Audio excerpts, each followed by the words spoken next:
Bien, buenas noches a todas las personas que inician pues a conectarse con este espacio de litigación práctica. La noche de hoy tenemos un tema sencillamente sin desperdicio. Nos estará acompañando con nosotros en este escenario la magistrada Ivette Mateo. Vamos a verificar si la podemos ver en línea, pues para enviarle la invitación y que pueda ella pues ir estando con nosotros. Mientras que eso ocurre, pues vamos a ir verificando su currículum vital y las cualidades que la adornan para estar con nosotros en este espacio.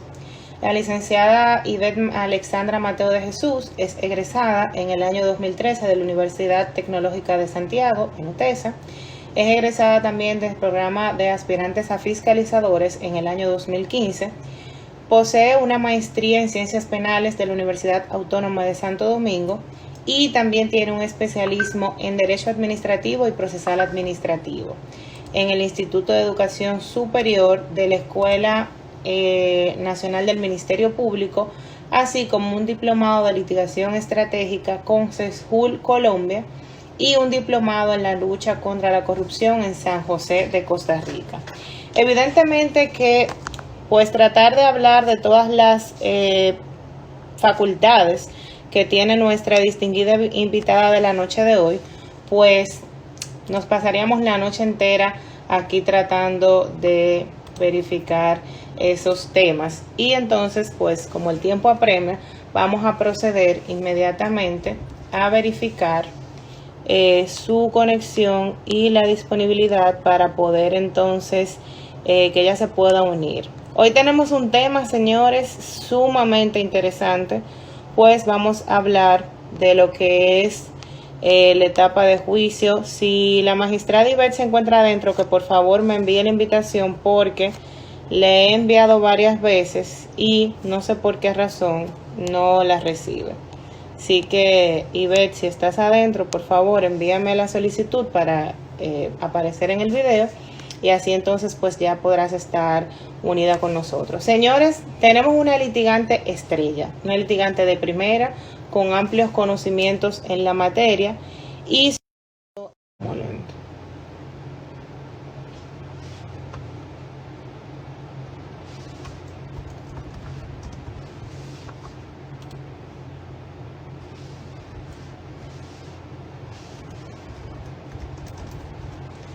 bien, señores, pues tuvimos un pequeño problema técnico porque se veía un poco pausada el video y la imagen.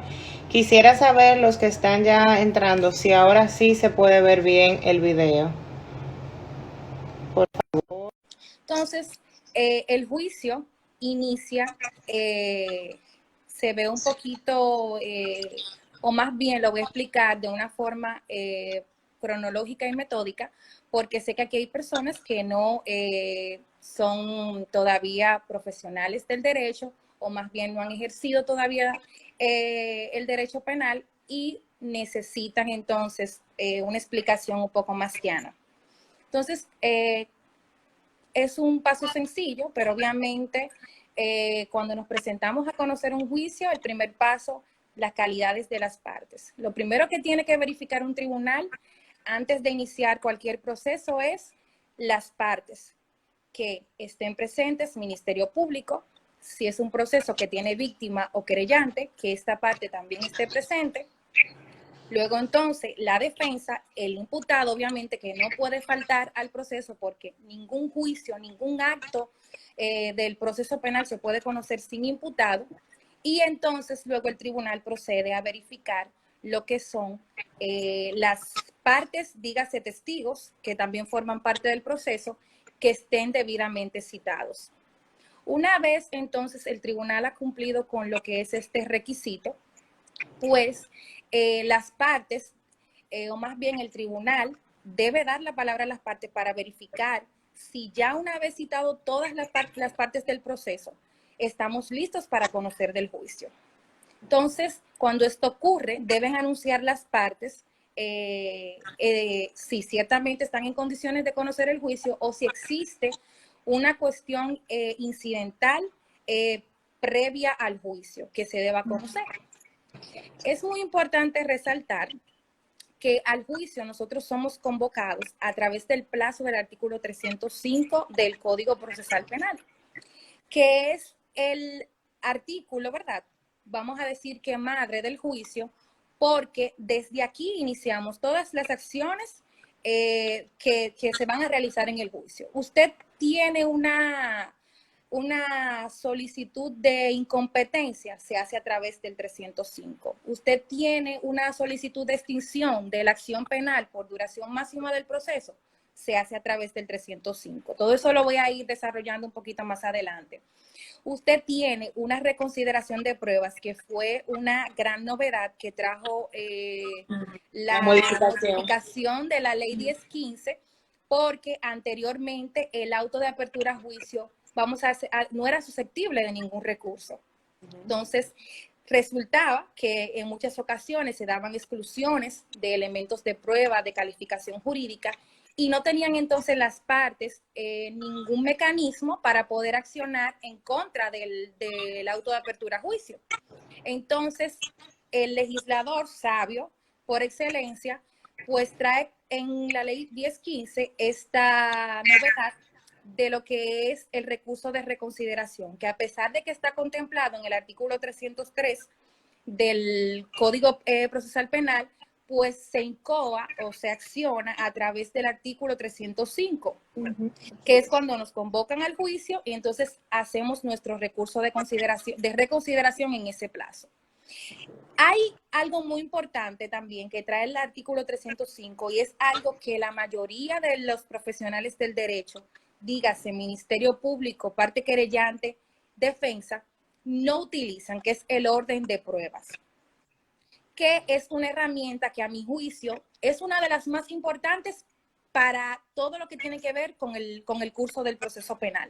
¿Por qué? Porque en ese orden de pruebas, que no necesariamente tiene que ser el que tiene la acusación o el que tiene el escrito de defensa de la parte imputada, pues yo le digo al tribunal, mira, yo voy a presentar mis testigos y mis demás elementos de prueba. Entonces, en Santo Domingo, que es donde puedo dar, obviamente, mi experiencia, de donde puedo brindarles esa información, en Santo Domingo no se utiliza orden de prueba. No sé si por desconocimiento, no podría decir que sea por desconocimiento, sino que, pues, las partes acostumbran a acogerse a ciertos criterios que tienen los tribunales y no necesariamente los criterios, y esto es muy bueno que lo tengan presente, los criterios no son ley. O sea, un tribunal tiene un criterio, pero la norma me dice a mí otra cosa. Y la norma me habla a mí del orden de pruebas. Bueno, se lo estoy diciendo así, no en todos los casos yo hago orden de pruebas, porque cuando verifico mi acusación, digo, me voy a regir por este orden que tiene la acusación. Pero sí hay casos donde he hecho orden de prueba. Y se ve incluso más bonito, porque en Santo Domingo y en muchas otras jurisdicciones del país, los fiscales estamos divididos por etapas. Entonces, lo que hace un fiscal no necesariamente debe ser lo que yo quiero hacer al momento de litigar el juicio. Por ejemplo, hay fiscales que utilizan en su acusación, por citar un simple ejemplo, en un caso de homicidio, por ejemplo, que ponían adelante en el testigo número 1 un testigo referencial. En mi estrategia de litigio, a mí me gusta el testigo fuerte adelante, porque ya yo te voy dando, por así decirlo. Entonces, yo lo primero que hago es verificar mi acusación y pues con los interrogatorios, obviamente, que deben reposar en el expediente, yo veo cuál es mi testigo más valioso. Si no está en ese orden, pues hago mi orden de pruebas. Y obviamente que ya los demás elementos de prueba, pruebas materiales, irían dentro de la dinámica de presentación de la prueba, de la acreditación con el testigo idóneo, que eso también lo estaremos hablando más adelante. Entonces, para ya ir agotando lo que es el tema del orden de pruebas, yo recomiendo siempre que ustedes también, como abogados defensores, exijan también su orden de prueba, porque incluso eso le va a ayudar a ustedes que cuando el tribunal le notifique su orden de prueba, usted no tenga sorpresa de que Fiscalía no le altere el orden de prueba, que usted no sepa cómo usted va a llevar a cabo su teoría de caso. Eso te iba a decir que es muy importante y muchas veces no se entiende la trascendencia que puede tener un orden de prueba porque se asume en primera fase qué es lo que te va a decir a ti, cuál es el esquema que va a llevar el juicio. Pero por otro lado, te evita el hecho de que, por ejemplo, si Fiscalía no trajo un testigo en una primera audiencia, no te lo puede, no te lo debería de venir a traer en una Exacto. segunda o tercera audiencia, pero como no se tiene esa costumbre, suele Exacto. pasar. A menos de que ese testigo que yo no estoy presentando, que dije en mi orden de pruebas que era el número 1, yo tenga una excusa válida, Exactamente. obviamente, para presentar ese testigo.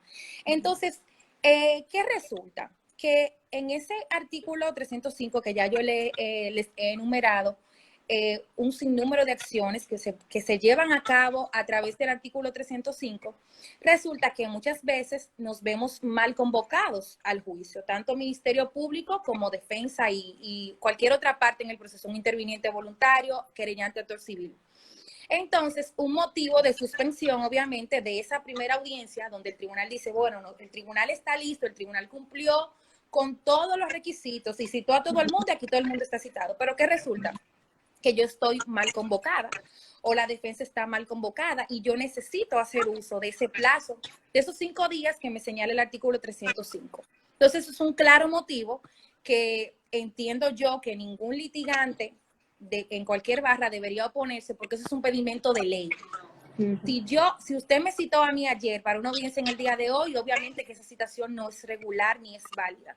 Y por lo tanto, yo entiendo que ejerciendo de forma leal, ningún litigante debería oponerse a una suspensión de esta naturaleza. A Fiscalía, esta es una situación que a veces le cuesta un poquito porque imagínese completar un juicio en primera audiencia y que se me vaya a suspender por una falta del tribunal, es un poco cuesta arriba, sobre todo dependiendo del proceso, qué situación presenté para conseguir X testigo, pero es un pedimento que opera motu propio.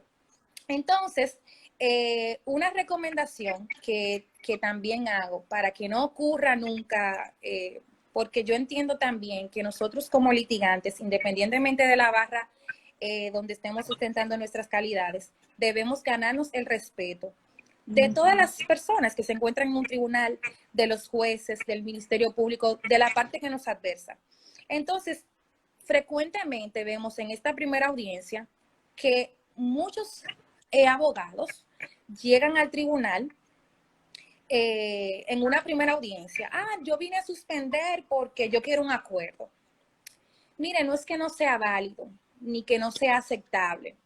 Sobre todo, yo lo acepto cuando se trata de casos donde el abogado ha sido apoderado recientemente en esa etapa del proceso.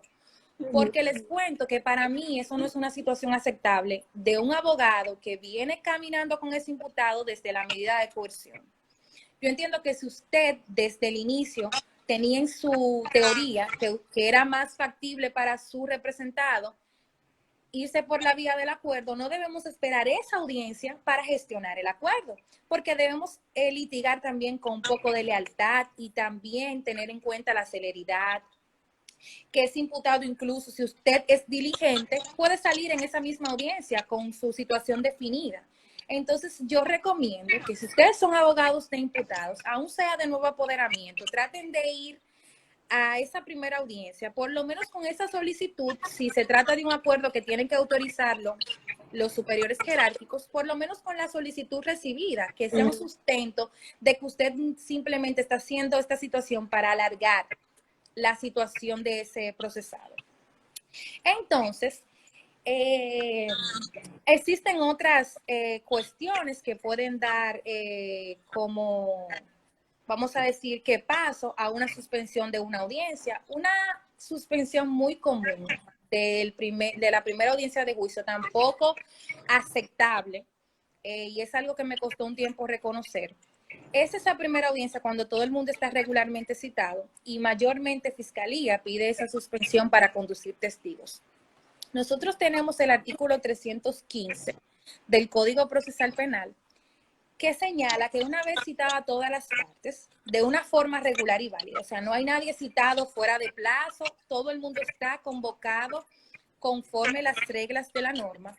Entonces, ese artículo me dice a mí que yo debo iniciar con la lectura de mi acusación.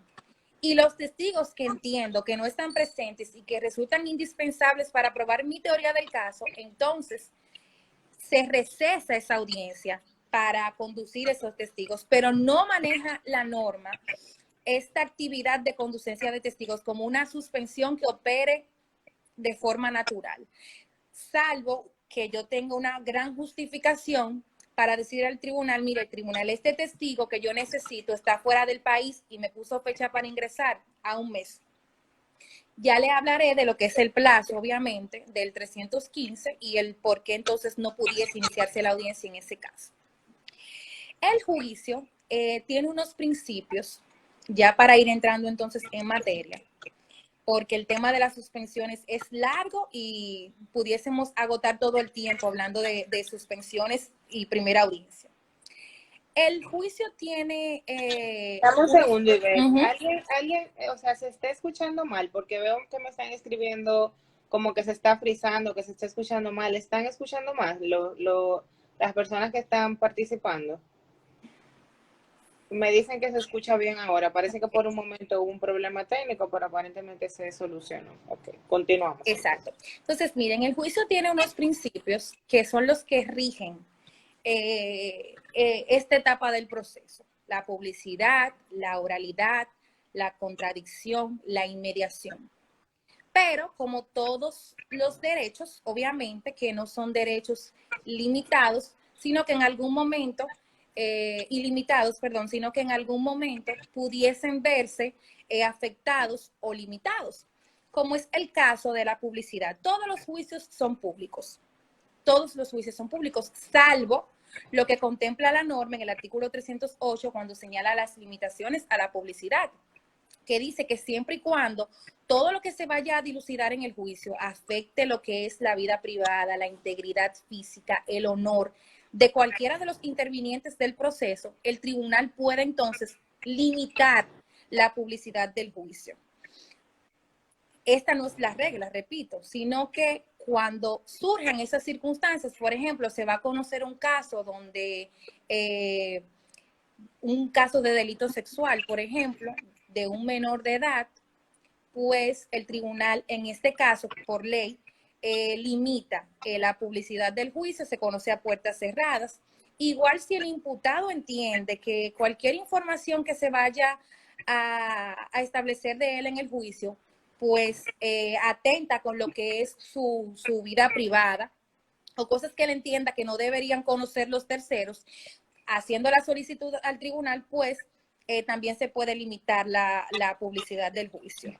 Tenemos la restricción de acceso también a la sala de audiencia. Los menores de edad no pueden entrar a un juicio, menores de 12 años, a menos que pues no estén acompañados de un adulto.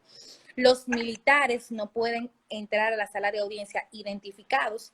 Ocurre diariamente que los miembros de cuerpos armados llegan al tribunal a prestar testimonio, pero llegan uniformados y eso siempre representa una cuestión para fiscalía, porque está prohibido por el artículo 310 que se entre al tribunal identificado de militar. Igual, vestido de alguna representación partidaria o de algún gremio, esas personas no pudiesen entonces tampoco entrar al tribunal. Tenemos el tema de la oralidad, porque todo lo que se haga en el juicio, todo debe ser oral. O sea, siempre recuerdo en esta parte un gran defensor que tiene la provincia de Santo Domingo, porque él es muy jocoso con el tema de la oralidad cuando Fiscalía intenta introducir algún documento por lectura, que él le dice a los ¿Será la jueces, estrella, Ivette? ¿Será la estrella? Sí, sí, el Sandy W. Que él dice, él siempre le dice a los jueces, es que como yo agarro esta acta de registro de persona y le digo, mire, ¿dónde fue que usted arrestó al imputado? Por favor, contésteme. dígame dónde le ocupó la droga o dígame dónde le ocupó el arma. Y ciertamente cuando él hace estos alegatos, él tiene razón, porque es que el juicio es oral. Y toda la información debe entrar al juicio de forma oral, salvo las excepciones de oralidad que obviamente plantea el Código Procesal Penal en el artículo 312, que nos establece los documentos específicos. ¿Cuáles son los documentos que entran al juicio por simple lectura? Les voy citando los artículos porque obviamente que no me voy a poner aquí a leerle, a rezarle lo que dice cada artículo, sino para que los que no lo conocen todavía, pues lo consulten más adelante. Entonces, ya adentrándonos en lo que es el juicio, en el conocimiento del proceso, el juicio inicia con la lectura de la acusación del Ministerio Público, o lo que más bien nosotros conoceríamos como lo que es el alegato de apertura. Que tengo para decirles que ese tema del alegato de apertura no es más que una ficción, porque yo no creo que ninguna jurisdicción del país nos permita a nosotros, por lo menos vamos a hablar de Santo Domingo, donde diariamente un fiscal sube audiencias, 12, 15 casos, preparar 12 o 15 alegatos de apertura en cada caso, es un poco cuesta arriba, pero la norma realmente nos manda a leer la acusación y luego de esa lectura de la acusación hacer, vamos a decir, que un breve comentario de lo que vamos a ver en el juicio. En el caso de la defensa, ustedes se van a ver mucho limitados, sobre todo en Santo Domingo. Es algo que siempre no me he cuestionado yo, sino que lo he cuestionado, porque los jueces, al darle la palabra a la defensa, simplemente le dicen, defensa, teoría, positiva o negativa. No, Negativo. es una cuestión tan sencilla como yo decirle a usted, tribunal, que mi teoría es positiva o negativa. Porque puede ser negativa por múltiples razones y puede ser positiva parcialmente o puede ser positiva totalmente, pero yo debo explicar a todas las partes del proceso, yo debo explicarle en qué consiste mi teoría, por qué mi teoría es negativa, y usted va a ver, juez, que yo tengo esto y voy a hacer esto en el juicio para que usted vea que ese imputado no cometió los hechos.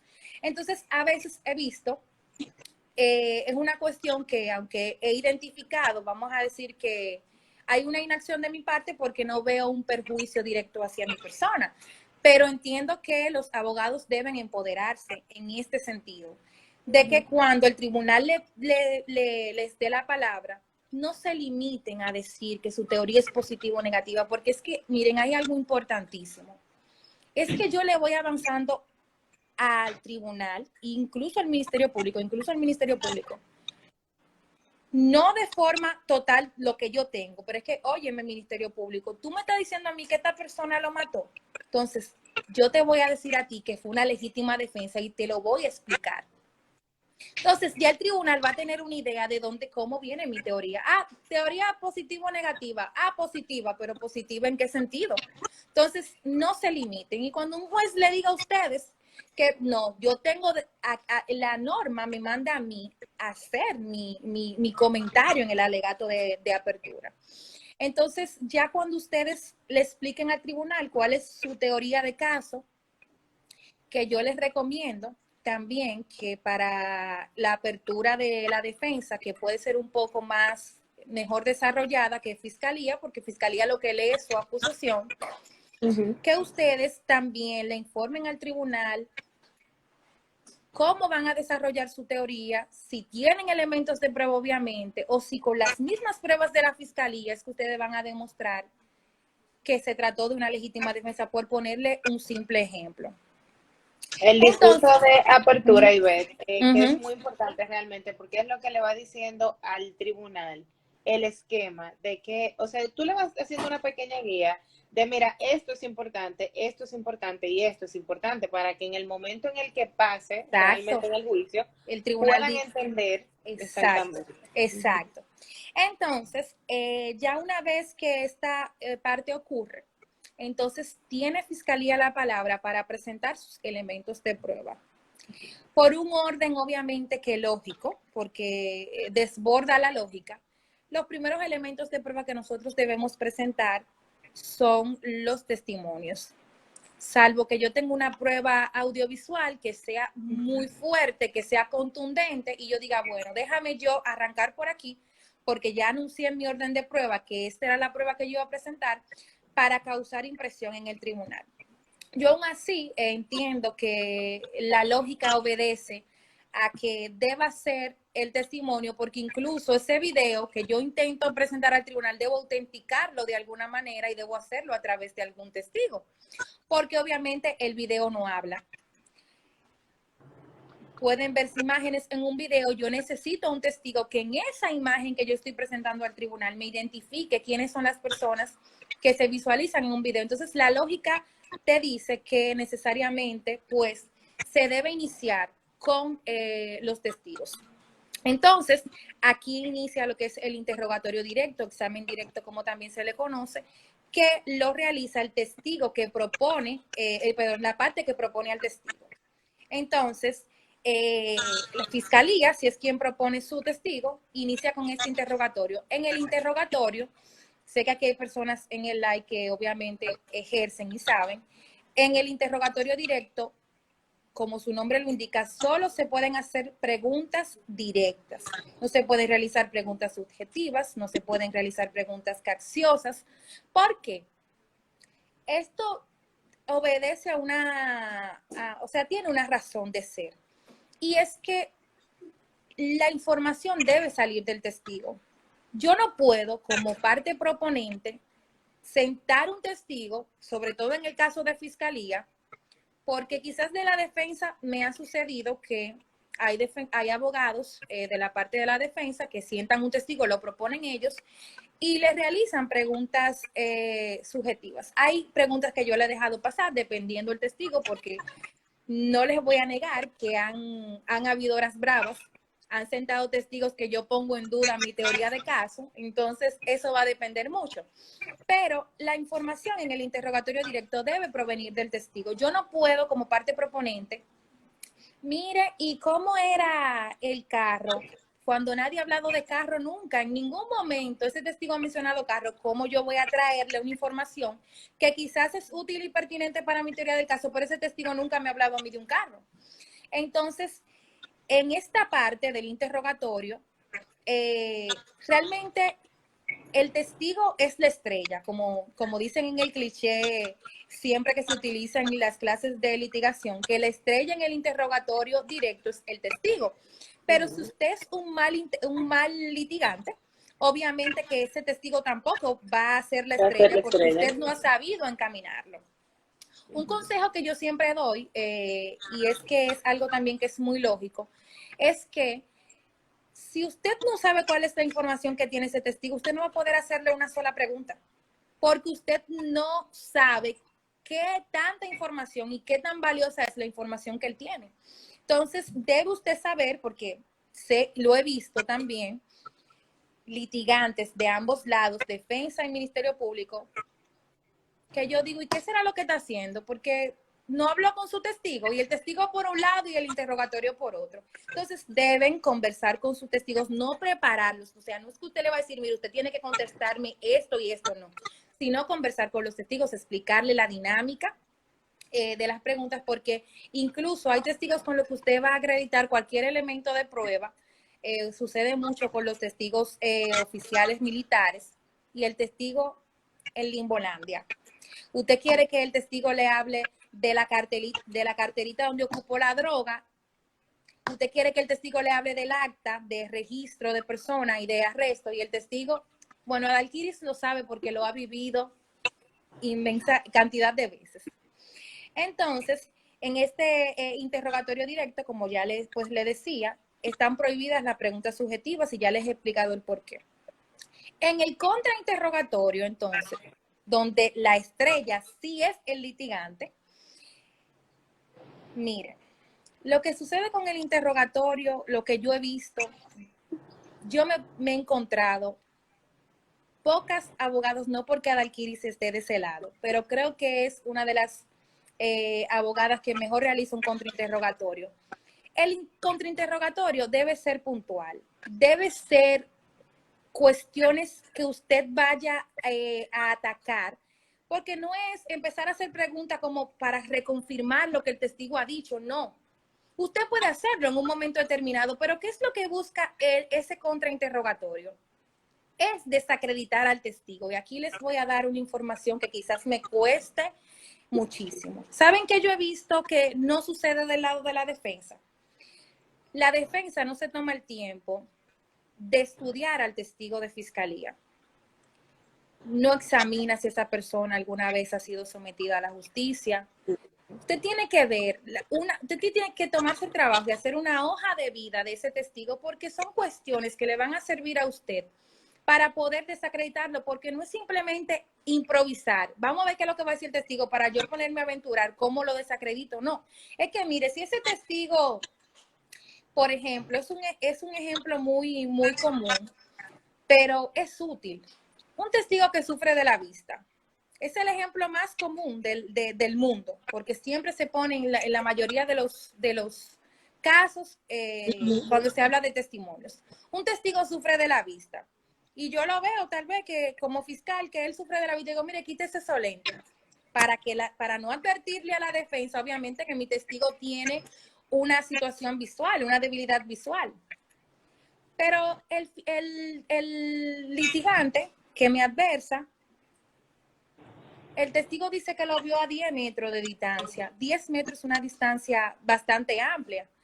Pero yo veo entonces que los litigantes se enfocan en cuestiones banales que nada tienen que ver con desacreditar ese testigo. Entonces, es informarnos, obviamente, previamente, de la información que tiene ese testigo, de su hoja de vida, les repito. Porque cuando la defensa me siente testigo, lo primero que yo hago es depurarlo. Déjame ver quién es esta persona. Porque también para el tribunal, uno presenta al testigo como una persona que es de sociedad, que tiene obviamente cierto nivel para poder prestar un testimonio creíble, porque el juez va a valorar todo. Mire, el juez va a valorar si la persona que me está prestando el testimonio ha sido sometido por cuáles delitos.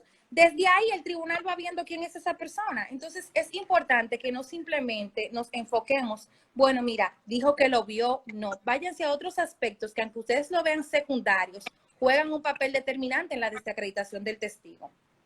Entonces, existen dos tipos de testigos. Están los testigos, vamos a llamar los testigos civiles o testigos normales, y está el testimonio pericial, que este testimonio requiere, vamos a decir, que un nivel de expertise mayor, porque la persona que yo estoy interrogando, pues obviamente tiene un nivel profesional más elevado que un testigo civil. Entonces, también ocurre en el caso del testimonio de los peritos, y me voy al lado de la defensa, que nos enfocamos mucho en la pericia y no nos enfocamos en el perito. ¿Por qué? Porque a veces yo puedo sentar un testigo que, vamos a poner un ejemplo, la balística forense. No se llevan mucho los balísticos al tribunal, pero en el hipotético caso de que un día comparezca un balístico y ese balístico le diga a usted que él tiene un mes haciendo balística, pero usted pasó esa información desapercibida porque usted simplemente fue a atacar el peritaje que dijo que fue positivo. Ataque al perito. ¿Por qué? Porque obviamente no es lo mismo una persona que tiene un mes haciendo, o en ese momento tenía un mes haciendo peritaje, que una persona que te diga a ti, no, yo tengo 10 años ya en esto. Ya ahí obviamente que la desacreditación es un poco más difícil, pero si te enfocas simplemente en el peritaje, él va a defender su peritaje a muerte. Va a decir, bueno, yo cumplí con mi protocolo. Entonces, estoy diciendo estas cuestiones porque es lo que en el día a día logro ver, que entiendo que debería atacarse y quizás por esa vía pues se logre un poquito un mayor resultado, pero realmente no se hace. Entonces, en el interrogatorio de los peritos, el perito lee su informe, su pericia. Recuerdo siempre, creo que fuiste tú, Adalquiris, en una ocasión, que conociendo un caso donde había un perito y realmente fue una situación que la enarbolabas con mucha razón, no es que el perito debe leer el peritaje, porque de hecho la norma cuando habla del testimonio del perito señala que no debe sustituirse nunca el testimonio por la lectura del peritaje. O sea, no es que el perito se siente y me lo lea, porque es que no tiene sentido alguno. Yo mejor entonces lo introduzco por lectura, que perfectamente me lo permite el 312, y entonces le digo a la secretaria que le dé lectura. No, es que ese perito obviamente no se va a recordar de todas sus pericias, pero debe ir con puntos específicos porque es que no tiene sentido leer el peritaje. Yo no lo veo. Si yo voy a sentar un perito para que me lea una experticia, yo mejor digo, secretaria, déle lectura por el 312 porque el perito no me va a sumar nada. ¿Qué va a decir el tribunal? No, pero este hombre lo que vino fue a leer el peritaje. Entonces, eso incluso son cuestiones a valorar, obviamente, por el tribunal posteriormente, cuando se retire a deliberar y a ponderar todos los elementos de prueba. Entonces, no sé si están perdidos, si me están entendiendo. No, Si voy según muy los rápida. comentarios, todo va excelente, Sí. todo va viento en popa. Perfecto. Recuerden hacer sus preguntas para que en el momento que termine la magistrada con su intervención, pues podemos hacer una pequeña apertura de un Blog de debate preguntas. interesante de preguntas y respuestas. Ya veo a No, mi Daniel amor, no te diciendo que pongas a está en ver esos desacuerdo con el comentarios, peritaje. que mira, esos comentarios están... Bueno, hay un punto importante que se me olvidó establecer al inicio, miren, que es lo de la declaración del imputado, que es muy, pero muy importante.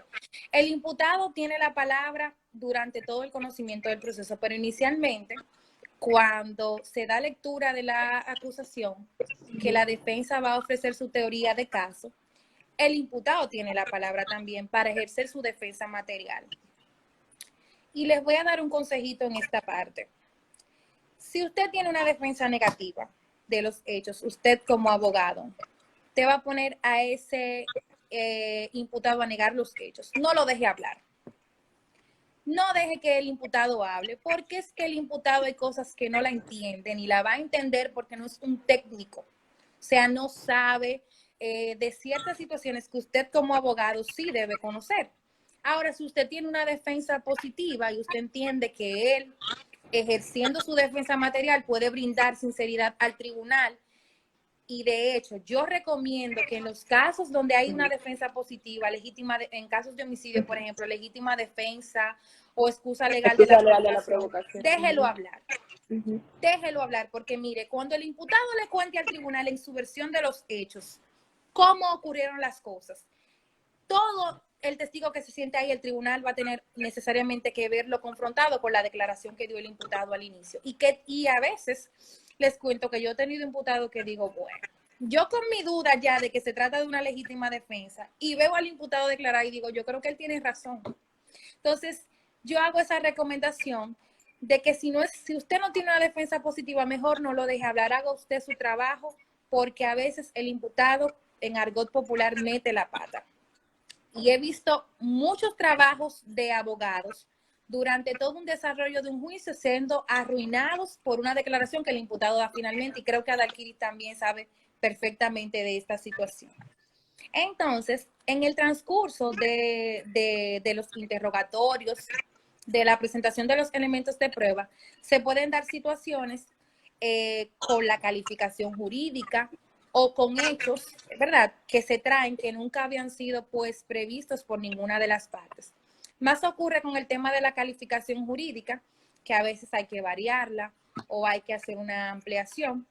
Y en este caso, la normativa procesal penal prevé los artículos 321 y 322 la variación de la calificación jurídica y la ampliación respectivamente. Sucede en muchos casos, en los casos que han sido calificados de homicidio, única y exclusivamente sin las agravantes, y por una información que trae un testigo, pues el fiscal en este caso pues advierte que se trató de un hecho que se consumó de forma agravada. Entonces se hace esa solicitud de variación de la calificación jurídica, que no porque yo la haga necesariamente tiene que ser que el tribunal la vaya a acoger, pero obviamente que no está de más decirle que como abogados defensores deben todo el tiempo oponerse, porque es una calificación jurídica que va a agravar la situación de su representado. Y en el caso de que pues el tribunal acoja esta solicitud, pues siempre, aunque ustedes no tengan cómo conseguir esos elementos de prueba, yo les recomiendo que se favorezcan del plazo que establece, creo que son 5 días, si no me corrige Sadalquiris, para que ustedes obviamente se defiendan de esta nueva calificación jurídica o de estos nuevos hechos que trae la parte que les adversa, y ustedes pues obviamente defenderse mejor, porque imagínate que si tú me dices a mí que fue que yo te maté en una situación eventual y de repente me traes, no, espérate, que él lo planeó, era una situación que yo como defensa no la tenía prevista y obviamente tengo que prepararme y ver incluso cómo sería mi nueva teoría de caso, si acaso entonces decido cambiarla o si decido mantenerla. Entonces, hay una dinámica que se desconoce mucho en algunos tribunales, eso debo reconocerlo, que es la incorporación de los elementos de prueba, ¿verdad?, a través del testigo idóneo. Eso da mucha carpeta a los abogados defensores porque se oponen a que esa prueba material, por ejemplo, un arma de fuego, un machete, un cuchillo, entre al juicio por sí sola, porque es que esa prueba está entrando y nadie la está autenticando, nadie la está identificando, nadie sabe de dónde salió, nadie sabe cómo se obtuvo. Y realmente esos alegatos de objeción a la incorporación de esa prueba, pues tienen su razón de ser. Es que lo que yo decía al inicio, de que el juicio es oral, nada puede entrar al juicio en esta condición. Sin embargo, es una posición mía que la he planteado como litigante. Esta situación viene dada por la resolución 3869, se la cito para que la busquen y la estudien, que es la resolución que nos señala el manejo de las pruebas en la etapa intermedia y en la etapa de juicio, que nos dice que esa prueba debe entrar al juicio a través del testigo idóneo. Obviamente que la resolución 3869 no está por encima de la norma y estoy aquí citando una posición mía. Yo entiendo que esa prueba perfectamente pudiese entrar al juicio.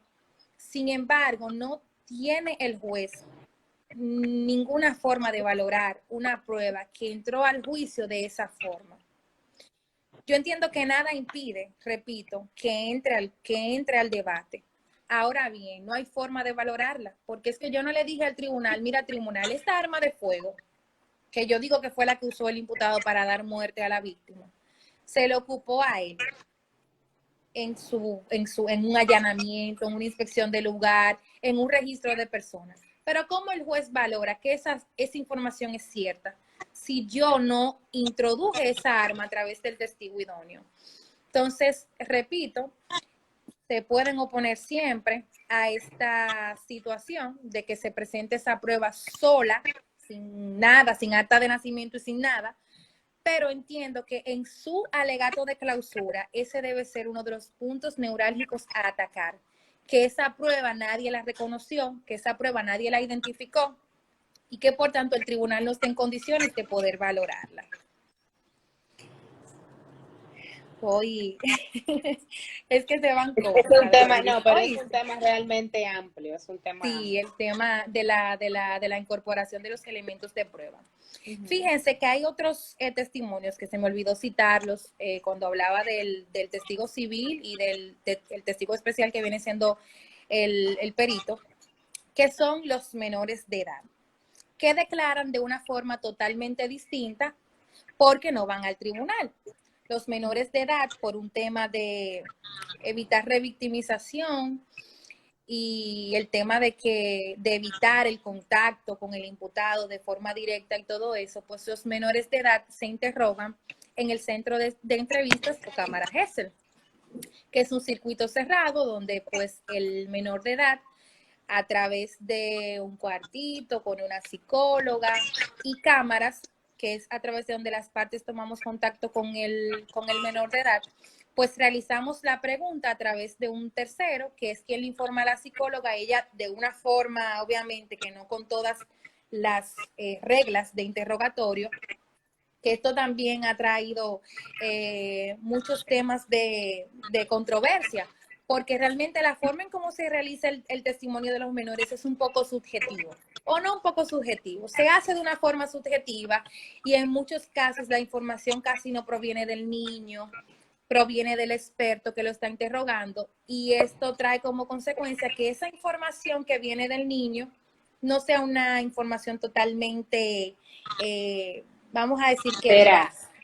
Exacto. Ujú. Lo Entonces, triste del caso, Ivette, es que en esos uh-huh, supuestos, por ejemplo, generalmente, como las psicólogas forman parte del centro de entrevista, ya han tenido contacto previo con el esto expediente, me ya enteré saben de qué se trata recientemente. la acusación y por vía de consecuencia van a decirle al niño, ¿tú te acuerdas lo que pasó en fecha tal con el imputado tal? O sea, les relatan todo, de modo que el niño solamente dice todo que sí, pero ninguna de las informaciones provienen directamente de su vivencia, de lo que Me realmente enteré pasó. recientemente de esa situación, la desconocía realmente, pero no, y digo que la desconocía no por salvar la situación, sino porque eh, me ha tocado ir a cubrir la cámara Gesell y lo que he visto es que a veces la psicóloga está en el aire.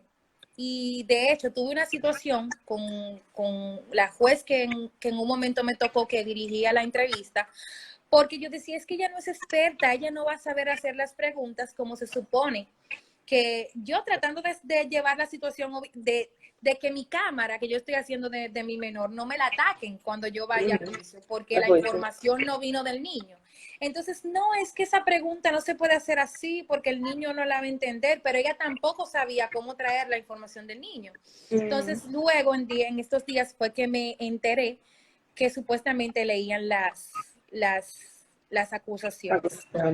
Pero bueno, el punto es que, como ya les venía diciendo, los niños se interrogan en este circuito y entonces esa entrevista se graba en un CD que es el que es presentado al tribunal. Hay una situación que se da mucho porque hay ya menores de edad que alcanzan la mayoría de edad cuando se va a conocer el juicio.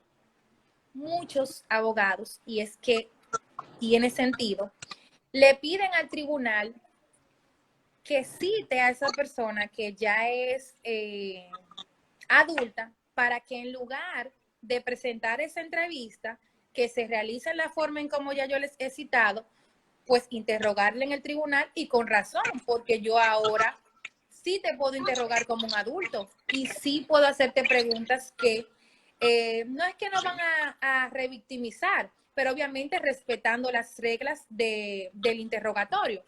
Entonces, muchas veces los tribunales se oponen, no es que no ha sucedido que el tribunal dice vamos a citarlo, vamos a recibir su testimonio, pero Fiscalía casi siempre se opone, sustentando esta oposición en el hecho de que se revictimizaría a la persona y que ya el testimonio se obtuvo. Sin embargo, también les recomiendo que si en alguna ocasión en su ejercicio diario se ven con una situación, siempre se lo pidan al tribunal.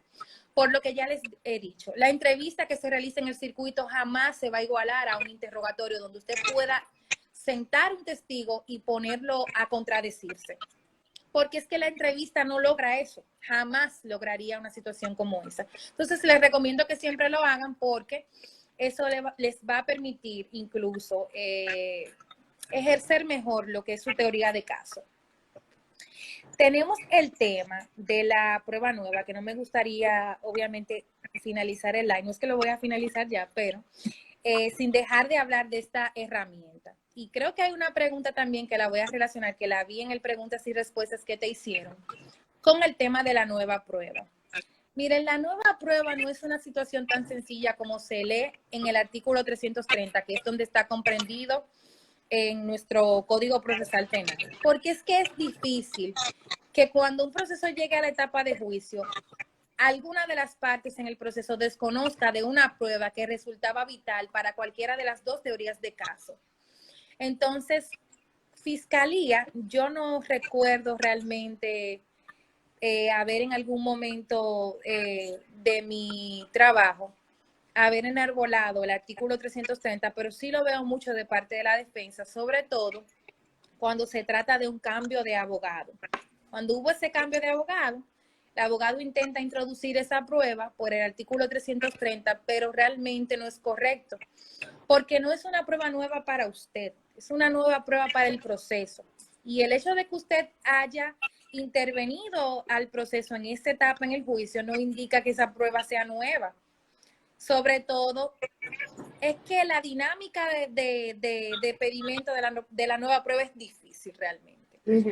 Y No la sobre he todo visto. porque debe de provenir a raíz de una información que salga de un hecho nuevo, que De un realmente hecho es nuevo. desconocido totalmente para todas las partes dentro del proceso. Exacto. Entonces ahí te decía que lo iba a relacionar con una pregunta que vi que te habían hecho en el preguntas y respuestas sobre el tema del peritaje en la etapa de juicio. Miren, yo cuando lo han solicitado, porque sí me ha tocado que han solicitado peritaje en la etapa de juicio, de hecho ahora tengo un caso que tiene esa situación, y yo realmente me opongo. Miren por qué. Porque es que la etapa de juicio es una etapa donde todo debe llegar ya listo. No podemos retrotraer el proceso a la etapa intermedia, que es la etapa preparatoria, donde se supone que incluso como defensa, si yo entendía que había una prueba que resultaba ser necesaria para mi teoría de caso, tengo la facultad de hacerle la solicitud al fiscal, y si el fiscal no me da respuesta o niega, una resolución de peticiones. Entonces, yo siempre me opondría, pero entiendo que surgirán casos donde se necesite un nuevo peritaje. Y un ejemplo que yo podría citarle para que me entiendan mejor, porque los ejemplos hablan mejor. Imagínense un caso donde se está manejando que la persona murió por un golpe contuso. Por ejemplo, se le dio un golpe y la persona cayó y se dio en la nuca. Y que la autopsia maneja que murió como consecuencia de ese golpe. Pero figúrense que cuando van a declarar los testigos presenciales, los testigos solamente le hablen a ustedes de una estocada. Pero cuando yo confronto la autopsia también señala que hay una herida cortopenetrante. Y nunca el patólogo habló en su informe de esta herida cortopenetrante. Yo entiendo que en este caso perfectamente ningún juez pudiese abocarse a dictar una sentencia sin hacer una exhumación de ese cadáver, hacer una nueva autopsia, un nuevo peritaje. Porque imagínese que sería un tema perjudicial para el imputado en este caso. Pero entiendo que, digo perjudicial, porque si tú me estás diciendo a mí que fue la estocada que lo mató y los testigos te están señalando que fue él, pero entiendo que no pudiese el tribunal, con una circunstancia como esa, que se está manejando todo el tiempo, que fue por un golpe en la cabeza que murió la persona, y que de repente yo tenga eso, solamente por citar un ejemplo de un nuevo peritaje, porque entiendo que en la etapa de juicio el nuevo peritaje resulta un poco a cuesta arriba. No digo que no se logre, entiendo que sí, que hay condiciones que se pueden dar incluso a través de la prueba nueva para hacer un peritaje. Lo mismo ocurriría, por ejemplo, en el caso de experticias toxicológicas, por ejemplo, donde yo entienda que el peritaje no es suficiente para poder determinar si esa persona murió como consecuencia de algún veneno o una situación específica. Entonces entiendo que en un caso como ese, el tribunal también pudiese ordenar un remuestreo, porque INASIF guarda las muestras que toma de los cadáveres para hacer la toxicología, y entiendo que en ese caso también pues pudiese el tribunal perfectamente ordenar ese peritaje. Pero yo me voy a oponer siempre a que no se haga ese nuevo peritaje. Entonces, no sea Dalquiris. Ay, espérate. Bueno, lo voy a dejar mejor para que lo hagan como pregunta y no dañar la dinámica del live. Miren, finalmente, no, sé que me han faltado cosas. Lo que pasa es que no he medido el tiempo que tengo hablando, pero sé que tengo una hora ya aproximadamente. La etapa del juicio no es limitativa. Diariamente como litigantes se van a ver enfrentados a situaciones nuevas que usted dirían, bueno, Dios mío, ¿de dónde salió esto ahora? Porque yo tengo 3 años y tanto litigando en la provincia de Santo Domingo, y hay días que me asusto y yo digo, pero ¿y qué yo voy a hacer en este caso? Porque litigar, sobre todo en la etapa de juicio, no es tan sencillo como yo sentarme y leer el código, mira, aquí se hace. No, la práctica es mucho más rica que lo que establece el código.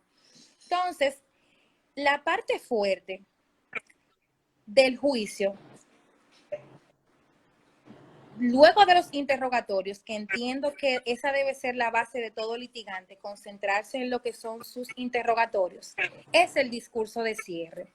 Que aunque en este país, y digo en este país porque imagino que esa situación se traspasa, y lo afirmo porque obviamente tengo amigos litigantes en casi todo el país.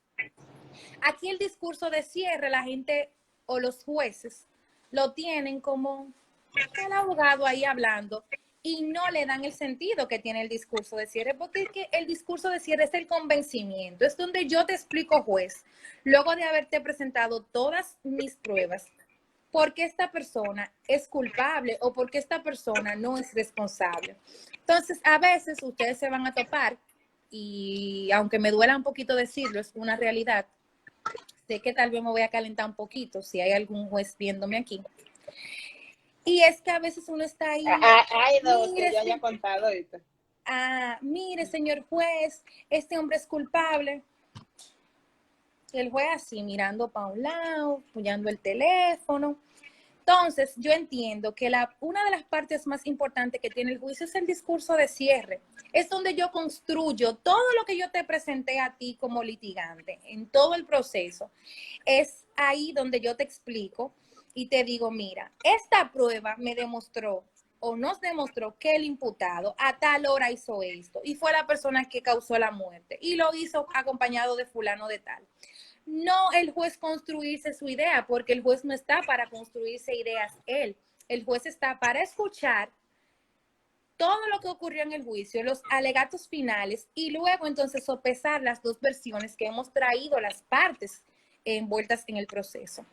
Entonces, cuando ustedes se topen en su ejercicio del derecho con jueces que no le estén prestando atención, usted se queda callado hasta que el juez le preste atención y escuche todo lo que usted tiene que decirle en su alegato de clausura.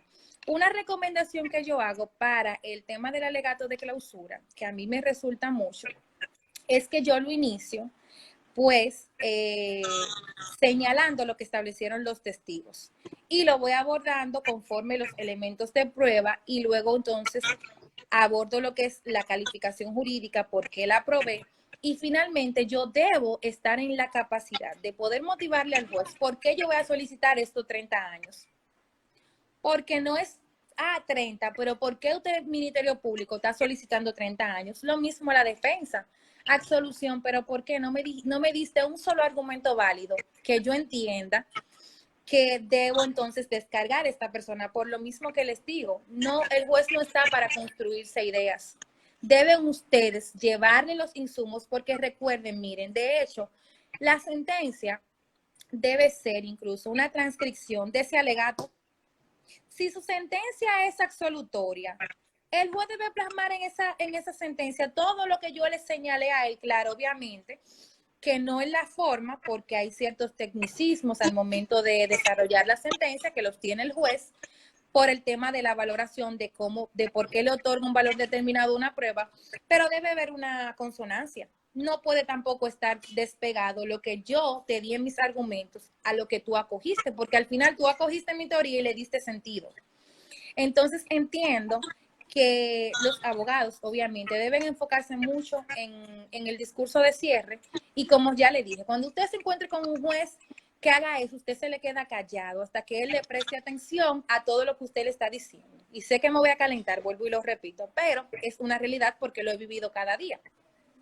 Entonces, Adalkiris, yo realmente no sé que sí, que se me han quedado unas cuantas cositas, pero nadie sabe si lo reforzamos con el tema de las preguntas. Las preguntas. Y ver, yo lo que pienso es que como no sé qué tiempo nos quedan, ya son las 9:05. Tenemos como una hora.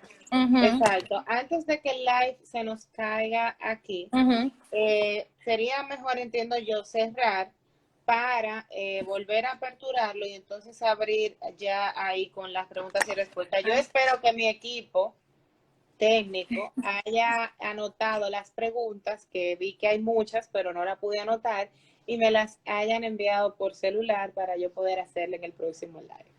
¿Oyeron? Perfecto.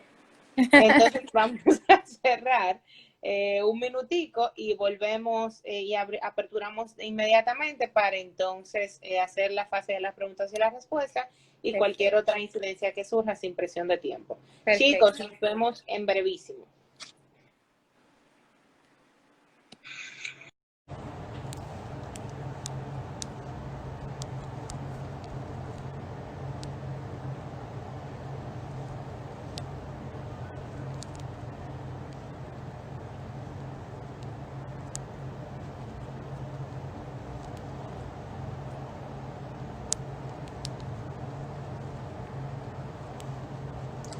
Ya estamos nueva vez por aquí, por este medio.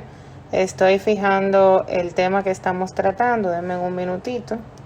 Y pues vamos a proceder a hacerle la invitación a la magistrada Ivette para que se pueda unir con nosotros. Vamos a ver. Señores, es el momento de cualquier duda, pregunta, comentario que ustedes quieran hacer, pues lo pueden hacer a través de esta vía. Le estamos enviando la solicitud en este momento a la magistrada Ivette. Vamos a aprovechar en lo que ella se conecta para informarles que este jueves, como es día de Corpus Christi, pues que no vamos a tener nuestro acostumbrado live, lamentablemente el caso. Pero la semana que viene sí estaremos con un tema sumamente interesante y nos estará acompañando el magistrado Chesnel Calcaño. Hola. Iber, mira, ya dentro de las preguntas tengo aquí sobre el tema de la impugnación de testigos, que nos habla Excelente. sobre la resolución 3869 y ese tipo de situaciones. Sí, mira, excelente pregunta, el tema de la impugnación de los testigos. Yo ahorita le hablaba de los criterios, pero realmente es difícil uno no adherirse a ciertos criterios que tienen los tribunales, sobre todo donde uno fijamente ejerce. Miren, el tema de la impugnación de testigos puede darse desde mi óptica de dos formas. Porque yo puedo impugnar un testigo para que no me preste el testimonio porque simplemente yo no tengo cómo acreditarlo. Y eso es una práctica que se da diariamente cuando los testigos no tienen cédula. Lo que pasa es que, como yo les decía hace un rato, la práctica es mucho más rica que el derecho. Este país, aunque no lo crean, tiene un tema de cedulación o de identificación de las personas grandísimo, sobre todo cuando se trata de nuestros compañeros vecinos, los nacionales haitianos. No se imaginan ustedes el dolor de cabeza que es cuando nuestro testigo estrella, por así decirlo, es un nacional haitiano que no tiene pasaporte, que no tiene cédula. Su identificación, obviamente, que resulta cuesta arriba, porque alguien un día decía, ay, es que los haitianos son como los chinos, se parecen todos, y es cierto. Y de hecho, les voy a contar una pequeña anécdota que me pasó con una estrella que tenía la defensa pública, que ya pues ahora se encuentra ejerciendo privado, que es el licenciado o el doctor Albert Delgado. En un caso que nosotros teníamos de unos chinos, yo senté un chino a declarar, mi testigo estrella era mi chino. Y no me da vergüenza contar esta anécdota, para nada en lo absoluto. Estaba acabando de llegar a litigación, creía que me la estaba comiendo y senté mi chino. Y Albert dice, pero es que no se puede, tribunal, es que él tiene que presentar su identificación. Y yo realmente no entendía la insistencia que Albert tenía en que el chino presentara la identificación. Y es que Albert decía, todos los chinos se parecen. Para sorpresa mía y del tribunal también, creo que hay una juez que conformaba el tribunal en este momento viendo el live, que era otro chino. Y yo iba a sentar uno, que era el que yo creía que era mi chino, a prestar el testimonio como que él era el testigo presencial y era otro chino. El mío estaba en China no estaba en el país ni siquiera. Y yo desde ahí empecé a comprender lo importante que era, porque lo digo en ese momento, no entendía la importancia que tenía que el testigo presentara su identificación. Empecé a verlo porque obviamente uno aquí inicia novato y uno se va reforzando obviamente con la práctica diaria. Entonces, con los nacionales haitianos, porque los chinos por lo menos sí tienen identificación, pero los nacionales haitianos casi nunca tienen ni pasaporte. Entonces, lo que se hace es que se intenta lograr la acreditación del testigo por otros medios. Por ejemplo, la dirección que se facilitó, si tenía un número de teléfono, a través de incluso otros testigos si lo reconocen, pero se han dado casos que no se ha podido acreditar al testigo por ninguna vía y esto es una forma donde incluso la defensa va ganando, porque cuando tú logras impugnar un testigo de entrada que no te declare, pues vas ganando. Hay otro caso que también no me pasó a mí directamente, pero le pasó a otra estrella que tiene el Departamento de Litigación de Santo Domingo, que es el magistrado Jonathan Pérez, en un caso donde iba a deponer una psicóloga. Es un caso muy particular y es un ejemplo que yo creo que hasta a ti te podría gustar, Adalkiris, para el porvenir. La psicóloga había tratado a la víctima en terapias privadas en un caso de violencia intrafamiliar y había tratado a la víctima terapias particulares. Sin embargo, quien la propone como testigo es el imputado. Y ella iba a ir al tribunal a declarar sobre el contenido de esas terapias privadas. Entonces, a Jonathan se le ocurrió la grandiosa idea de impugnarla de entrada porque Jonathan decía ella está violando el secreto profesional. Porque obviamente todo lo que se habló en esas terapias, ella no puede divulgarlo bajo ninguna circunstancia porque incluso estaría incurriendo en un delito. Y el tribunal acogió este pedimento que yo entiendo que no porque lo haya realizado él, pero entiendo que sí, que guardaba mucho sentido y que llevaba razón, porque obviamente que bajo ninguna circunstancia se puede permitir que un profesional del derecho vaya a declarar sobre aspectos que él los obtuvo ejerciendo una profesión y de forma privada.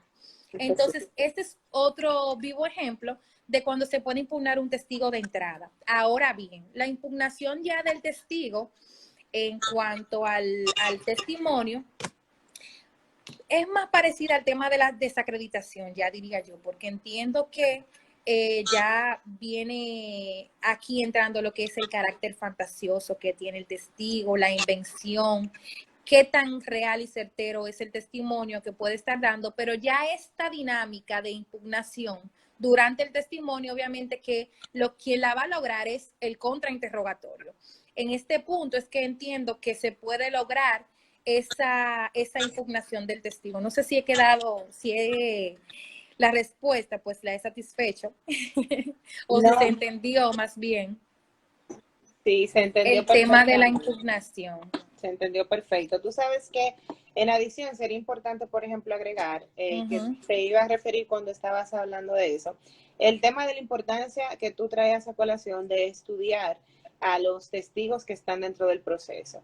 Y eso va de la mano con tener un conocimiento pleno de la carpeta fiscal, que en nuestra legislación lamentablemente no se hace. O sea, nosotros, la experiencia y lo que pasa realmente es que tristemente tú te enteras de qué es lo que va a decir ese testigo cuando llega el momento de juicio y está declarando. Cuando él va a declarar.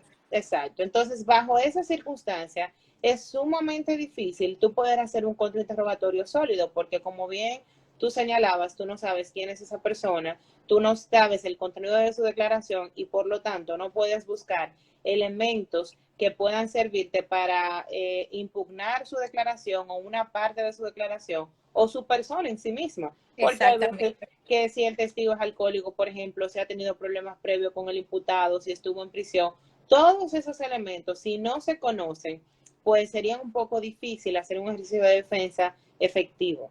Mira, yo les voy a recomendar que vean una serie, que fue donde vi una desacreditación de testigo excelente, que es una serie que se llama, ay Dios mío, Historia de un crimen Colmenares. Está en Netflix. Fíjense que en ese caso había hubo un problema, incluso cuando vean la serie, luego busquen en internet, porque fue un caso que ocurrió en la vida real, incluso el fiscal fue acusado de fabricar pruebas en ese caso. Y yo recuerdo que esa defensa hizo un trabajo tan excelente en su teoría de caso, en el demostrarla, que había un testigo que supuestamente había visto la ocurrencia de los hechos y él, como se documentó previamente, consiguió la lista de trabajo del testigo. Y resulta que el día que él dijo que él vio el evento, él estaba trabajando, hasta firmó en su trabajo, ponchó en buen término, en su trabajo. O sea, que él logró desacreditarlo, no de entrada, sino durante el testimonio, porque cuando sacó esa lista y le dijo, usted ese día, ¿dónde usted trabaja? Y cuando sacó toda la información, logró desacreditarlo. El testigo no había visto nada porque ese día incluso estaba trabajando o había incurrido en un tema en su trabajo, en una falta, porque alguien le firmó, él estaba haciendo como que estaba yendo al trabajo, o la razón más lógica era que no había visto nada porque él estaba trabajando. Entonces aquí radica la importancia de que nosotros nos documentemos de nuestros testigos. Lo que pasa es que a mí, yo entiendo que en el ejercicio privado quizás que los imputados manejan un poco más de recursos, la defensa pudiese llevar a cabo esta actividad de una mejor manera, porque en el caso de nuestros queridos amigos defensores públicos se dificulta un poquito con el día a día, la carga laboral, resulta casi imposible, pero como la mayoría de los televidentes de este live, me imagino, ejercen de forma privada o ejercerán de forma privada, yo hago esa recomendación. Cuando ustedes acepten un caso, obviamente exijan los recursos que le permitan a ustedes incluso llevar a cabo estas diligencias, porque es lo que le va a permitir desarrollar mejor la teoría del caso. Así mismo es. Vamos a verificar qué otras preguntas tenemos. Dice yo, Heisy, que aquí los testigos son vagos, todos lo saben y todos lo ven, eso es cierto. Aquí tenemos una pregunta de José Euclides Vargas, que hace referencia a cuando los testigos son agentes de la policía, que de una u otra manera te cambian el relato, que qué se podría hacer en ese sentido. Que cambian el relato. Miren, ese es un gran problema en Santo Domingo, porque no sé si habrá alguien aquí que esté en el Distrito Nacional donde me informan que los fiscales levantan una entrevista del agente actuante, de los agentes actuantes en el proceso. O sea, se levanta un interrogatorio como si fuese un testigo normal. En Santo Domingo es un poco ya más cuesta arriba, porque la única constancia de la actuación del policía es el acta que instrumentó. Entonces, en ese caso, la única forma de atacarlo, entiendo yo que sería a través de la propia acta, porque si él te está diciendo algo totalmente distinto, que le cuento que eso pasa todos los días, a lo que él plasmó en su acta, pues su acta, el acta que él mismo levantó, es la que le va a permitir a usted como litigante, pues confrontarlo y decirle, pero usted me está declarando una cosa y en este documento que tiene su firma y que ya usted se la identificó al fiscal, usted plasmó otra cosa. Por ejemplo, un ejemplo sencillo, que él te diga que la droga, el imputado la tenía en el bolsillo trasero o que la lanzó y que en el acta él te diga que estaba en el bolsillo delantero derecho, por así decirlo. Entiendo que con el acta es la única vía que tendría usted como litigante para lograr confrontar a ese policía. Porque nosotros no levantamos interrogatorio de los policías, tristemente debo decirlo. Es así, lamentablemente. Por aquí tenemos un comentario de nuestro querido Daniel que hace referencia a que existe una obligación legal de registrar todas las actividades de investigaciones conforme al artículo 138 siguiente de las entrevistas a los posibles testigos en la investigación y que por lo tanto deben registrarse esas entrevistas y entregarlas a la contraparte. Ahora bien, lo que pasa realmente en la realidad es que se hacen, las pocas veces que se hacen entrevistas, generalmente no constan en la carpeta fiscal, o en su defecto que cuando se hacen las entrevistas los testigos llegan al juicio y cambian la versión de los hechos. Entonces, en ese caso, evidentemente es una clara oportunidad para poder impugnar ese testigo con la propia declaración previa que ya ha ofrecido ante la fiscalía. Y Es así.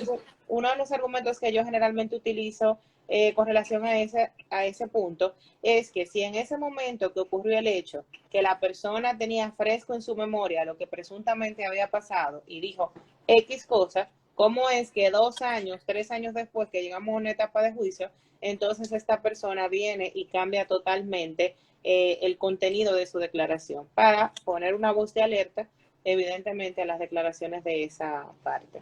En ese caso, que también pasa mucho, Adalquiris, eso tú lo sabes, que los testigos de fiscalía llegan y parecen testigos de la defensa. Yo tengo mi teoría sobre eso, y bueno, no es una teoría, es un tema de que, lógicamente, al valorar una prueba de esa naturaleza, el tribunal no tiene muchas opciones, salvo que Fiscalía cuente con otros elementos de prueba, pero mayormente Fiscalía a veces solamente tiene un testigo presencial de los hechos, y cuando uno hace esta actividad de confrontar el testigo con la declaración previa, básicamente no, yo declaré ese testigo mentiroso y ya la única vía que queda es el descargo, porque es que es imposible.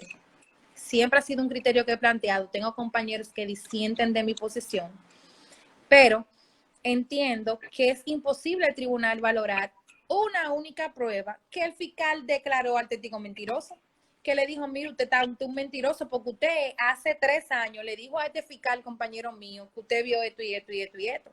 Entonces, realmente la confrontación con la declaración previa es muy rica, sobre todo para la parte de la defensa, más que para fiscalía, por lo que ya les he expuesto. Y nosotros, del lado de fiscalía, nunca tenemos entrevistas de la defensa, no se hacen entrevistas de la defensa. Nosotros improvisamos en el contrainterrogatorio realmente, porque es escuchar lo que dijo el testigo y reaccionar rápido.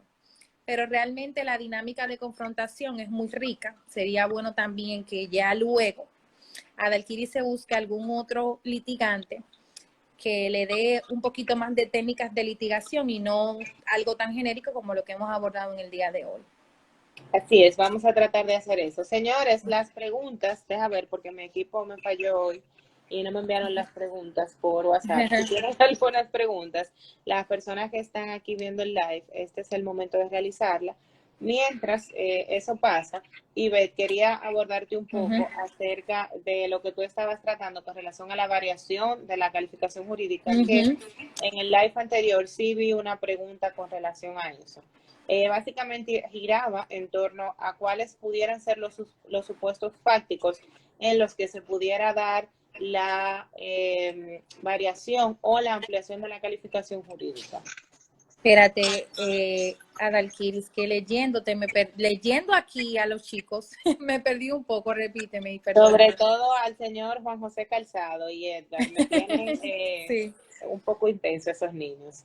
El punto es que cuáles serían los supuestos en los que se pudieran hacer la ampliación y la variación de la calificación jurídica y cuál es la diferencia entre los dos.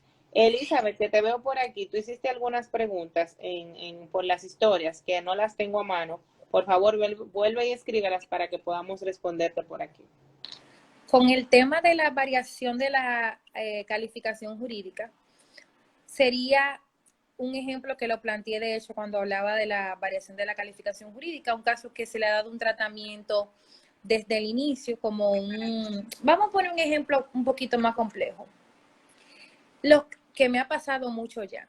Hay casos que inicialmente se manejan como una seducción, que ocurre en una jurisdicción realmente como la nuestra, porque en otras jurisdicciones la entrevista a los menores de edad se obtiene desde el inicio del proceso.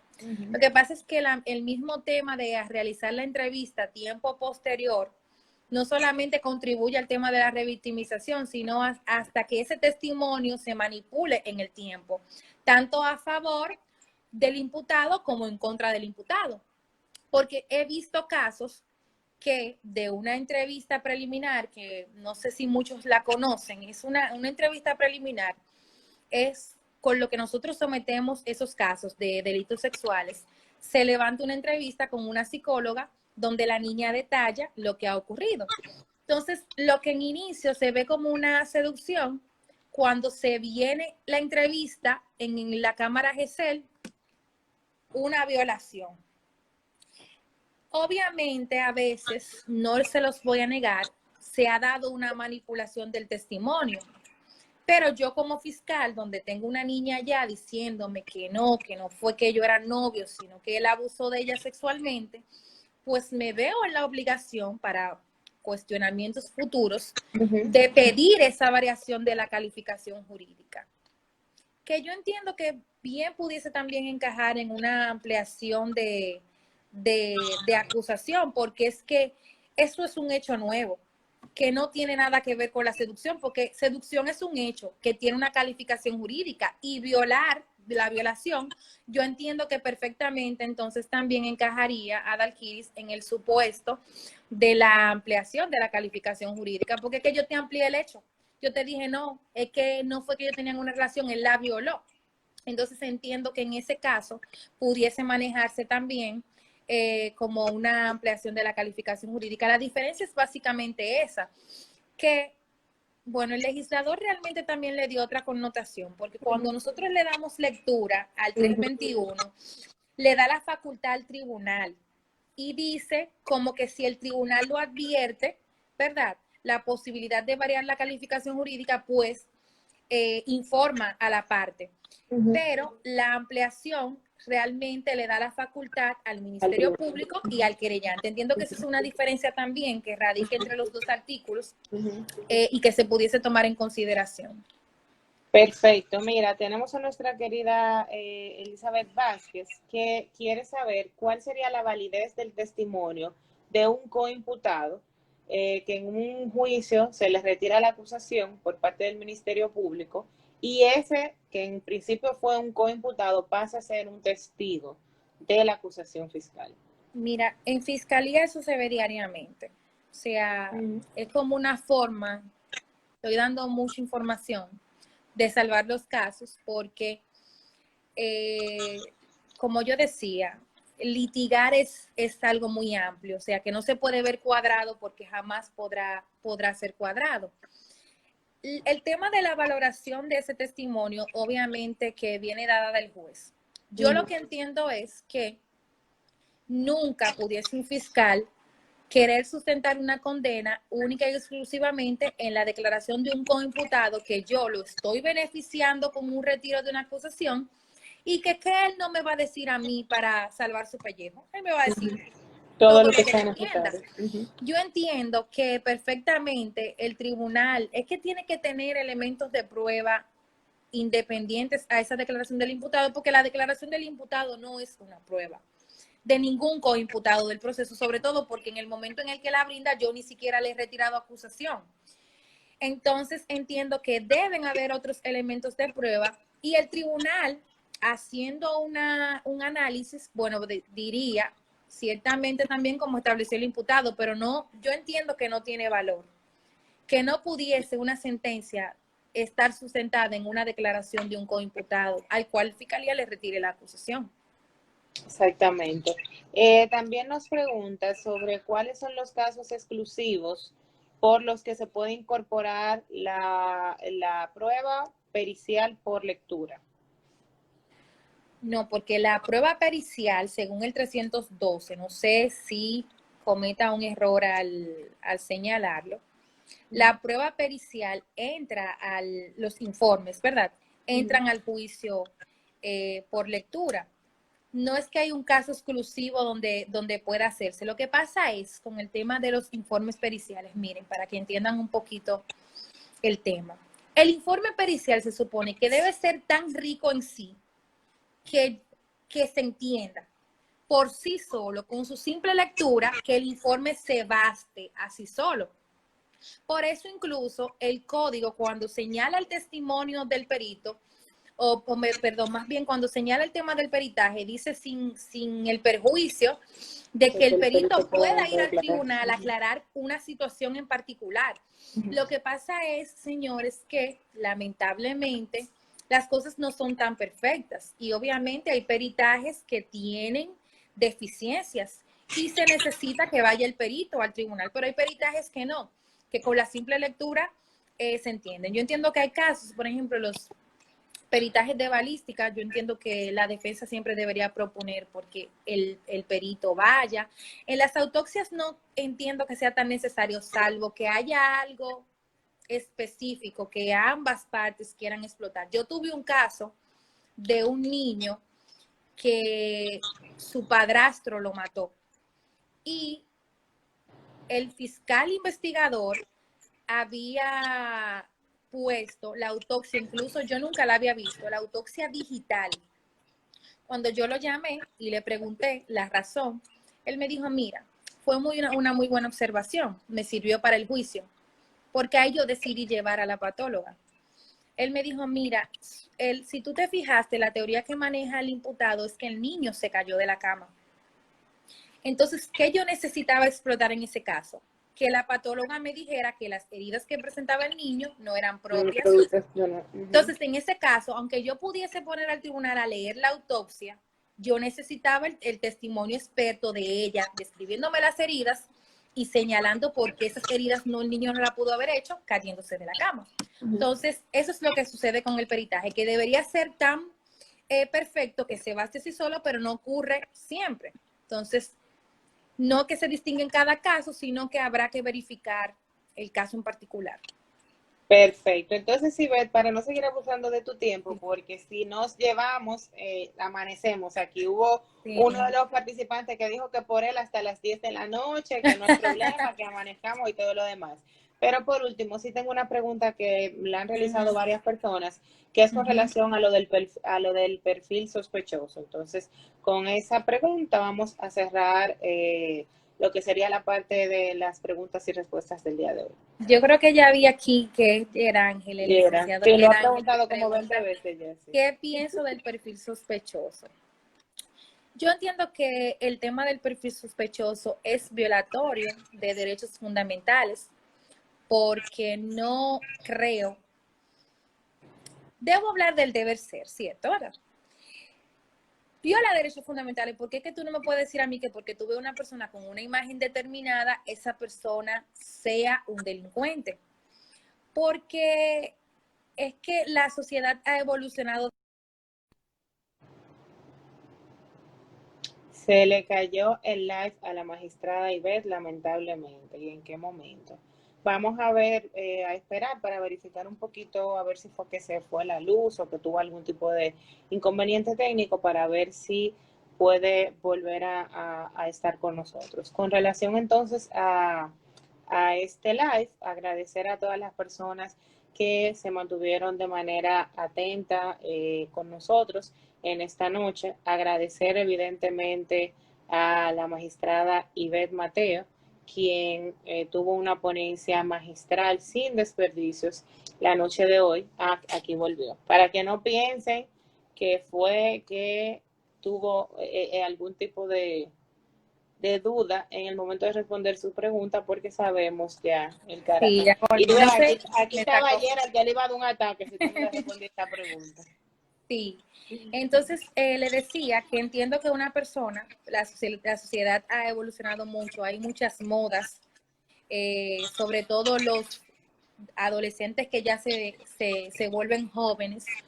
Entonces entiendo que una persona por una imagen física, una apariencia física, te dé un perfil sospechoso. Entonces yo entiendo que el tema del perfil sospechoso es violatorio de derechos fundamentales, sin embargo, en algún momento se ve sustentado porque cuando yo te detengo, bajo esa premisa de que entiendo que tu perfil es objetivo. Yo recuerdo que un día le preguntaba a un testigo de la DNCD que me hablaba de que la persona tenía un perfil sospechoso en el aeropuerto internacional de las Américas, y yo misma le pregunté y le dije, pero ¿por qué usted dice que era un perfil sospechoso? Él decía, bueno, imagínese que usted está en un aire acondicionado como el que hay en el aeropuerto internacional de las Américas, usted esté sudando. Va a devenir en diferentes situaciones, pero aquí casi siempre el tema del perfil sospechoso se limita a la imagen a la apariencia de la persona, física. A la apariencia física. Entonces yo entiendo que es cualquier detención que se realice con el tema de el apodado perfil sospechoso es violatoria de derechos fundamentales, ya obviamente algunas quedan sustentadas o adquieren legalidad cuando yo te requiso y te ocupo algún objeto relacionado con un delito, te ocupo droga, te ocupo un arma ilegal, pero mi posición siempre ha sido, y miren que estoy en una posición que quizás no debería estar diciéndolo porque aquí intentan limitar mucho esa expresión, pero entiendo que viola derechos fundamentales. Es así, de hecho, la doctrina siempre habla de lo que es la justa causa, que se debe de tener previo a realizar la requisa, y la misma normativa procesal penal, cuando habla de el registro de personas, te habla de lo que presuntamente se pretende ocupar al momento de revisar esa persona. O sea, no es que tú vas caminando, porque eso incluso viola el libre tránsito, y que tú me des una apariencia no agradable y que yo te voy a detener y te ocupe droga, perfecto, pero ¿cuál fue la causa previa que te dio a ti el origen para tú tener los indicios para registrarme? Entonces, ese es un tema muy complejo realmente. El hombroso no ha salido de la mente de algunos. Yo sé de universidades que todavía dan clase con César Lombroso. Wow. No digo que no fue una teoría que en su momento no surgió su efecto, pero eso de que una persona aparenta criminal porque simplemente tiene una imagen no adaptada a una sociedad que todavía tiene mucho tabú y muchas situaciones, entonces entiendo que se ve sustentada, no digo que no adquiere su legalidad por lo que ya tú has dicho, pero realmente la detención es violatoria de derecho fundamental. Así Desde es. mi juicio. Así es. Bueno, pues, mira, la magistrada Delina nos dice que lo que debe ser violatorio serían los parámetros en los que se fija el perfil sospechoso, que es una postura muy interesante realmente. Sí, es muy Bueno, buena. señores, son las 9:40 de la noche. Yo creo que este ha sido uno de los live más largos que hemos tenido. Y sé que si por ustedes es amanecemos, porque realmente no hay desperdicio en ninguna de las palabras ni las posturas que nos ha manifestado nuestra querida Ivette. Muchísimas gracias por el placer de contar con tu presencia, con tu ponencia a y con tu ustedes. sabiduría. Y esperamos, conforme a los comentarios que vi por ahí, que se pueda repetir este interesante conversatorio ya con otro tema, con este mismo de una manera más amplia. Muchas gracias. Espero no haberlos cansado mucho porque yo hablo mucho, soy muy habladora, pero espero que lo hayan disfrutado tanto como yo, que me sentí muy bien aquí compartiendo un poquito con ustedes de mi pequeña experiencia. Qué bueno, sé que así fue porque se ve, se nota. Sí, sí. Pues muchísimas gracias, querida Ivette, a ti, a todas las personas que estuvieron con nosotros en esta noche. Gracias por tu participación y pues nada, señores, será hasta la próxima. Y ver las pruebas de litigación prácticas están abiertas para ti.